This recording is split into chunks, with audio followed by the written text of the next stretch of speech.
আসসালামু আলাইকুম international news বাংলায় আপনাদের স্বাগতম। শুরুতে থাকছে শিরোনাম। মধ্যপ্রাচ্যে ইসরায়েল সম্প্রসারণে আপত্তি নেই মার্কিন দূতের বিস্ফোরক মন্তব্য। হামলা হলে কি করবে ইরান, জাতিসংঘকে জানাল তেহরান। নাগরিকদের দ্রুত ইরান ছাড়ার নির্দেশ সুইডেনের। গাজা আন্তর্জাতিক বাহিনীতে সেনা পাঠাচ্ছে যে 5 দেশ। ট্রাম্পের আরোপিত শুল্ক অবৈধ ঘোষণা করল মার্কিন সুপ্রিম কোর্ট। ইসরায়েল চাইলে মধ্যপ্রাচ্যের বিস্তৃত অংশ নিয়ন্ত্রণে নিলেও তাতে আপত্তি নেই, এমন মন্তব্য করে তীব্র বিতর্কের জন্ম দিয়েছেন ইসরায়েলে নিযুক্ত যুক্তরাষ্ট্রের রাষ্ট্রদূত মাইক হাকাবি। ধর্মীয় ব্যাখ্যা টেনে তিনি ইহুদি জনগণের ভূমির অধিকারের প্রসঙ্গ উত্থাপন করেন। খবর আল জাজিরার। শুক্রবার প্রচারিত এক সাক্ষাৎকারে রক্ষণশীল মার্কিন ভাষ্যকার টাকার কার্লসন ইসরায়েলের ভৌগোলিক সীমানা নিয়ে প্রশ্ন তোলেন। জবাবে হাকাবি বলেন, ইসরায়েলের সীমানার শিকড় বাইবেল ভিত্তিক ঐতিহ্যে নিহিত। কার্লসন বাইবেলের একটি আয়াতের উল্লেখ করেন যেখানে ইব্রাহিমের বংশধরদের জন্য ইউফ্রেটিস নদী থেকে নীল নদ পর্যন্ত ভূমির প্রতিশ্রুতির কথা বলা হয়েছে।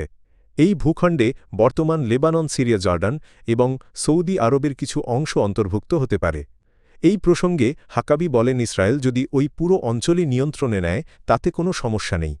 তার এই বক্তব্যকে অনেক বিশ্লেষক আন্তর্জাতিক আইন ও বিদ্যমান রাষ্ট্রসীমার প্রতি চরম অবজ্ঞা হিসাবে দেখছেন এবং মধ্যপ্রাচ্যে উত্তেজনা আরও বাড়তে পারে বলেও আশঙ্কা প্রকাশ করছেন। যুক্তরাষ্ট্র ইরানে সামরিক হামলা চালালে মধ্যপ্রাচ্যে থাকা সব মার্কিন ঘাঁটি স্থাপনা ও সম্পদকে বৈধ লক্ষ্য হিসেবে বিবেচনা করা হবে, এমন কড়া সতর্কবার্তা দিয়েছে তেহরান। এ অবস্থান জানিয়ে জাতিসংঘ মহাসচিব আন্তোনিও গুতেরেস এবং নিরাপত্তা পরিষদের সভাপতির কাছে আনুষ্ঠানিক চিঠি পাঠিয়েছে ইরান। বৃহস্পতিবার 19 ফেব্রুয়ারি পাঠানো ওই চিঠিতে জাতিসংঘে ইরানের স্থায়ী প্রতিনিধি আমির শায়েদ ইরভানি বলেন, যুক্তরাষ্ট্রের সাম্প্রতিক বক্তব্য ও সামরিক তৎপরতা মধ্যপ্রাচ্যের আঞ্চলিক স্থিতিশীলতার জন্য গুরুতর হুমকি তৈরি করছে। চিঠিতে উল্লেখ করা হয়, মার্কিন প্রেসিডেন্ট ডোনাল্ড ট্রাম্প মধ্যপ্রাচ্যে যুদ্ধজাহাজ, যুদ্ধবিমানসহ বিভিন্ন সামরিক সরঞ্জাম মোতায়েন করেছেন। ওয়াশিংটনের দাবি, ইরান যাতে পারমাণবিক অস্ত্র তৈরি করতে না পারে সে লক্ষ্যেই এই চাপ। তবে তেহরান বরাবরই বলে আসছে তাদের পারমাণবিক কর্মসূচি সম্পূর্ণ শান্তিপূর্ণ এবং আন্তর্জাতিক আইন অনুযায়ী পরিচালিত। ইরভানি চিঠিতে লেখেন, ট্রাম্পের যুদ্ধংদেহী বক্তব্য সামরিক আগ্রাসনের বাস্তব ঝুঁকি বাড়াচ্ছে এবং এর পরিণতি ভয়াবহ হতে পারে। তার ভাষায় ধরনের পদক্ষেপ শুধু মধ্যপ্রাচ্য নয় বরং আন্তর্জাতিক শান্তি ও নিরাপত্তার জন্য মারাত্মক হুমকি হয়ে উঠতে পারে। যুক্তরাষ্ট্রের সম্ভাব্য সামরিক হামলার আশঙ্কার প্রেক্ষাপটে নিজেদের নাগরিকদের ইরান ছাড়ার নির্দেশ দিয়েছে সুইডেন। ইরান ও পুরো মধ্যপ্রাচ্য অঞ্চলের পরিস্থিতিকে অত্যন্ত অনিশ্চিত উল্লেখ করে এই জরুরি সতর্কবার্তা দেন দেশটির পররাষ্ট্রমন্ত্রী। স্থানীয় সময় শুক্রবার 20 ফেব্রুয়ারি সুইডেনের পররাষ্ট্রমন্ত্রী মারিয়া মালমার স্টেনগার্ড ইরানে অবস্থানরত সুইডিশ নাগরিকদের দ্রুত দেশটি ত্যাগ করার আহ্বান জানান। খবর প্রকাশ করেছে আনাদোলু এজেন্সি। সামাজিক যোগাযোগ মাধ্যম এক্সে দেওয়া এক পোস্টে স্টেনগার্ড বলেন, ইরান ও পুরো অঞ্চলের পরিস্থিতি অত্যন্ত অনিশ্চিত। এই মুহূর্তে ইরান সফর এড়িয়ে যাওয়া উচিত এবং যারা সেখানে অবস্থান করছেন তাদের দ্রুত দেশ ছাড়ার আহ্বান জানাচ্ছি।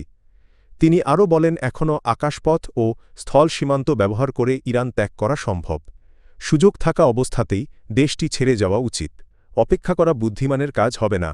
সুইডিশ পররাষ্ট্রমন্ত্রী স্পষ্ট করে জানান, যারা ঝুঁকি নিয়েও ইরানে থেকে যাওয়ার সিদ্ধান্ত নেবেন তাদের তার নিজস্ব উদ্যোগে করতে হবে। ফিলিস্তিনের অবরুদ্ধ গাজা উপত্যকার নিরাপত্তা ও আইন শৃঙ্খলা রক্ষায় প্রস্তাবিত আন্তর্জাতিক বাহিনী ইন্টারন্যাশনাল স্ট্যাবিলাইজেশন ফোর্স আইএসএফে সেনা পাঠানোর প্রতিশ্রুতি দিয়েছে 5টি দেশ। দেশগুলো হল ইন্দোনেশিয়া, মরক্কো, কাজাখস্তান ও আলবেনিয়া। খবর জানিয়েছে আনাদোলু এজেন্সি। সম্প্রতি ওয়াশিংটনে যুক্তরাষ্ট্রের প্রেসিডেন্ট ডোনাল্ড ট্রাম্পের গঠিত পরিষদ বোর্ড অব পিস এর বৈঠকে এ তথ্য জানান মার্কিন সেনা কর্মকর্তা জ্যাসপার জেফার্স। তিনি আইএসএফের সার্বিক নির্বাহী দায়িত্বে থাকা জ্যেষ্ঠ সামরিক কর্মকর্তাদের একজন। বৈঠকে মেজর জেনারেল জেফার্স বলেন, আইএসএফ গাজায় দ্বৈত ভূমিকা পালন করবে। প্রথমত, গাজা উপত্যকার নিরাপত্তা পরিস্থিতি স্থিতিশীল করা এবং দ্বিতীয়ত, সেখানে একটি বেসামরিক প্রশাসনকে শাসন পরিচালনায় সহায়তা করা।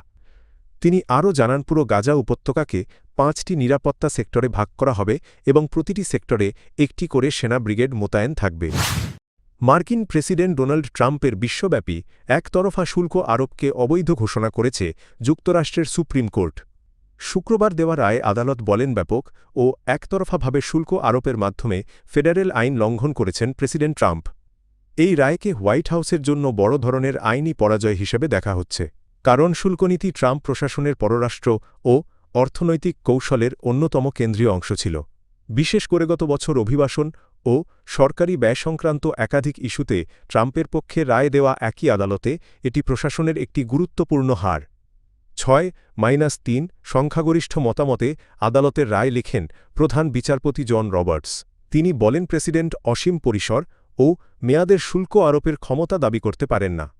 এমন ক্ষমতা প্রয়োগের জন্য কংগ্রেসের স্পষ্ট অনুমোদন প্রয়োজন। তবে ইতোমধ্যে আদায় হওয়া $130 বিলিয়ন বেশি শুল্কের ভবিষ্যৎ কী হবে সে বিষয়ে আদালত কোনো নির্দেশনা দেয়নি।